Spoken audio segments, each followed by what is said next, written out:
Sanctus, Sanctus, Sanctus Dominus Deus Sabaoth.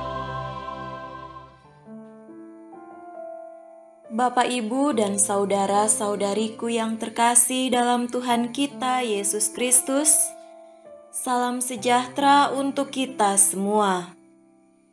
Berkat Allah yang Maha Kuasa senantiasa menyertai kita.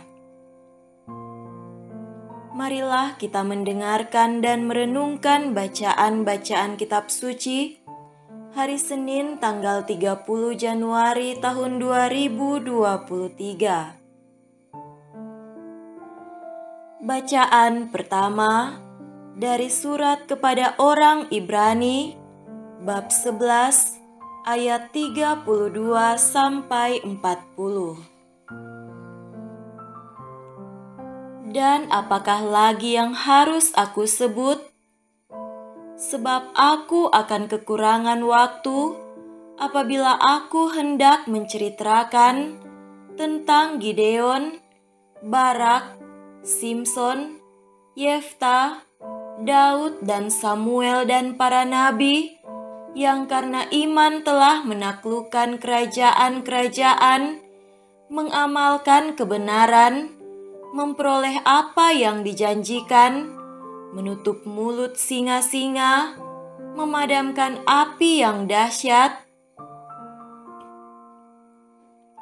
Mereka telah luput dari mata pedang, telah beroleh kekuatan dalam kelemahan, telah menjadi kuat dalam peperangan, dan telah memukul mundur pasukan-pasukan tentara asing.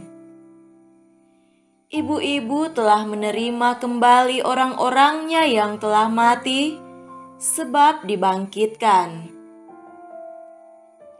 Tetapi orang-orang lain membiarkan dirinya disiksa dan tidak mau menerima pembebasan, supaya mereka beroleh kebangkitan yang lebih baik. Ada pula yang diejek dan didera, bahkan yang dibelenggu dan dipenjarakan.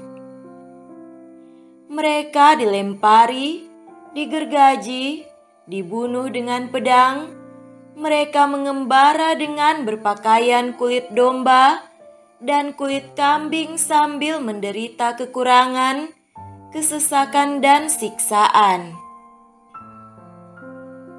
Dunia ini tidak layak bagi mereka. Mereka mengembara di padang gurun dan di pegunungan, dalam gua-gua dan celah-celah gunung. Dan mereka semua tidak memperoleh apa yang dijanjikan itu, sekalipun iman mereka telah memberikan kepada mereka suatu kesaksian yang baik. Sebab Allah telah menyediakan sesuatu yang lebih baik bagi kita. Tanpa kita, mereka tidak dapat sampai kepada kesempurnaan. Demikianlah sabda Tuhan. Syukur kepada Allah.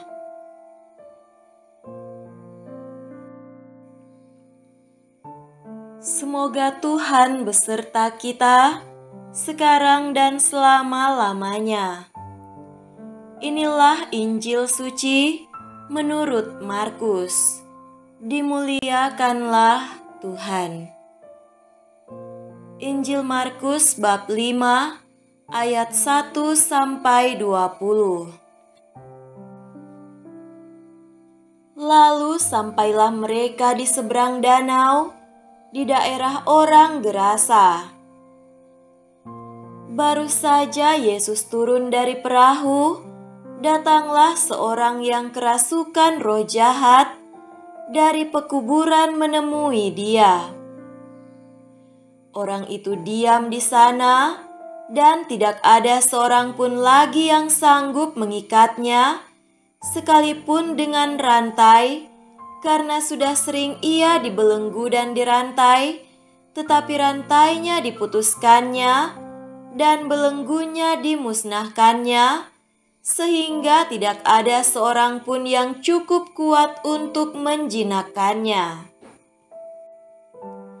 Siang malam ia berkeliaran di pekuburan dan di bukit-bukit sambil berteriak-teriak dan memukuli dirinya dengan batu. Ketika ia melihat Yesus dari jauh, berlarilah ia mendapatkannya, lalu menyembahnya, dan dengan keras ia berteriak, "Apa urusanmu dengan aku, hai Yesus, Anak Allah yang Maha Tinggi? Demi Allah, jangan siksa aku." Karena sebelumnya Yesus mengatakan kepadanya, "Hai engkau roh jahat, keluarlah dari orang ini." Kemudian ia bertanya kepada orang itu, "Siapa namamu?" Jawabnya, "Namaku Legion, karena kami banyak." Ia memohon dengan sangat supaya Yesus jangan mengusir roh-roh itu keluar dari daerah itu. Adalah di sana di lereng bukit, sejumlah besar babi sedang mencari makan. Lalu roh-roh itu meminta kepadanya, katanya, "Suruhlah kami pindah ke dalam babi-babi itu, biarkanlah kami memasukinya." Yesus mengabulkan permintaan mereka. Lalu keluarlah roh-roh jahat itu dan memasuki babi-babi itu. Kawanan babi yang kira-kira 2.000 jumlahnya itu terjun dari tepi jurang ke dalam danau dan mati lemas di dalamnya. Maka larilah penjaga-penjaga babi itu dan menceritakan hal itu di kota dan di kampung-kampung sekitarnya. Lalu keluarlah orang untuk melihat apa yang terjadi. Mereka datang kepada Yesus dan melihat orang yang kerasukan itu duduk, sudah berpakaian dan sudah waras, orang yang tadinya kerasukan legion itu. Maka takutlah mereka. Orang-orang yang telah melihat sendiri hal itu menceritakan kepada mereka tentang apa yang telah terjadi atas orang yang kerasukan setan itu dan tentang babi-babi itu. Lalu mereka mendesak Yesus supaya ia meninggalkan daerah mereka. Pada waktu Yesus naik lagi ke dalam perahu, orang yang tadinya kerasukan setan itu meminta supaya ia diperkenankan menyertai dia.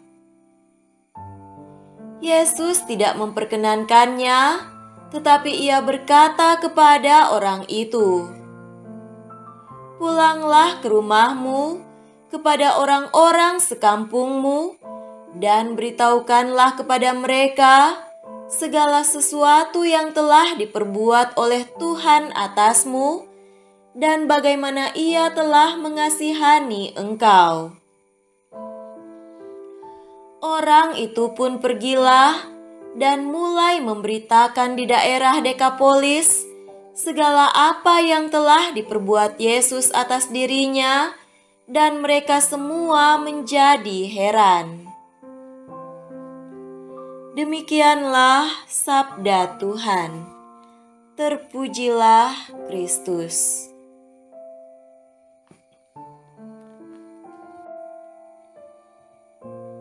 Saudara-saudariku yang terkasih dalam Tuhan kita Yesus Kristus, tema renungan kita pada hari ini adalah kuasa. Menurut asalnya, kuasa yang ada pada manusia ada dua macam. Pertama, kuasa yang melekat pada diri sebagai bagian inheren dari diri. Kuasa ini dimiliki manusia karena kodrat. Sejak lahir, kuasa itu sudah ada pada manusia. Kedua, kuasa yang terberi, suatu kuasa yang dimiliki karena diberikan dan bukan karena kodrat. Kedua kuasa ini, entah kuasa karena kodrat atau kuasa terberi, sama-sama menyanggupkan manusia dalam melakukan sesuatu. Namun, khususnya kuasa terberi diberikan kepada manusia untuk menguatkan kuasa karena kodrat, sebab sering kuasa karena kodrat masih lemah. Kuasa-kuasa ini dinyatakan pada bacaan-bacaan hari ini. Dalam Injil disebutkan bahwa ada orang yang kerasukan roh jahat dan tak seorang pun yang sanggup menghentikannya. Apa yang dikatakan ini menunjukkan bahwa ada usaha untuk menghentikan pengaruh kuasa roh jahat yang merasuki orang itu, tetapi tak seorang pun menyanggupinya. Tampak bahwa kuasa mereka lemah dibandingkan dengan kuasa roh jahat yang merasuki orang itu. Saudara-saudariku yang terkasih, saudara-saudariku terkasih, tatkala Yesus datang, orang yang kerasukan itu datang menemuinya dan memohon untuk tidak diapa-apakan. Ia mengakui kuatnya kuasa Yesus. Itu terungkap dalam kata-katanya. Apa urusanmu dengan aku, hai Yesus, Anak Allah yang Maha Tinggi? Demi Allah, jangan siksa aku. Meskipun demikian, Yesus tetap mengusir roh jahat dari orang itu dan menyuruhnya masuk ke dalam babi-babi, sehingga babi-babi itu menerjunkan diri ke dalam jurang dan mati. Ini menunjukkan bahwa kuasa Yesus melampaui kuasa kodrati dari kebanyakan orang yang tak sanggup menghentikan pengaruh kuasa roh jahat. Kuasa Yesus adalah kuasa Allah, suatu kuasa yang dapat diberikan kepada orang-orang yang dikehendakinya. Kuasa seperti yang dimiliki Yesus sering dimiliki oleh orang-orang beriman. Itulah kuasa terberi yang dalam konteks bacaan pertama dapat disebut sebagai kuasa iman. Dengan kuasa iman ini, orang beriman sanggup melakukan sesuatu yang kadangkala tak terduga di luar nalar untuk mendatangkan kebaikan bagi sesama dan dunia. Semoga demikian. Amin.